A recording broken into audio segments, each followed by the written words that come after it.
Guys, আসসালামু আলাইকুম। Welcome back to my channel. কেমন আছো তোমরা সবাই? আশা করি ভালো আছো। তো তোমাদের মাঝে আরেকটি রেসিপি নিয়ে চলে আসলাম। দেখতেই পাচ্ছ এই রেসিপি।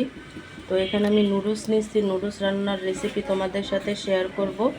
ভিডিওটি ফার্স্ট থেকে লাস্ট পর্যন্ত দেখতে থাকো, আশা করি ভালো লাগবে। আর ভালো লাগলে প্লিজ একটি লাইক আর একটি সাবস্ক্রাইব করে পাশে থাকবে। তো নুডলসগুলো আমি খুব ভালোভাবে সিদ্ধ করে নেব। আমি এখানে নুডলসের জন্য পেঁয়াজ আর মরিচটা ভেজে নিচ্ছি। এখানে আমি ডিম দিয়ে দিচ্ছি মুরগির মাংস। মুরগির মাংসটাকে ডিম দিয়ে খুব ভালোভাবে মিক্স করে নেব।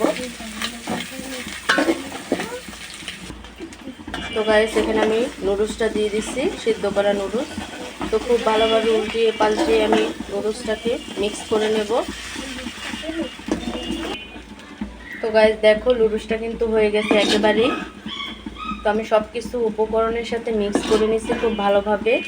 আর অনেকটা ঝাল হয়েছে নুডলস, আর আমি ঝাল দিচ্ছি। ঝাল হলে অনেক ভালো লাগে নুডলস। তো গাইস, আজকের এই রেসিপিটা কেমন লাগছে অবশ্যই জানাবে। তো অন্য কোনো রেসিপি নিয়ে তোমাদের মাঝে আবার চলে আসব। আজকে এই পর্যন্তই। সবাই সুস্থ থাকবে, ভালো থাকবে। আল্লাহ হাফেজ।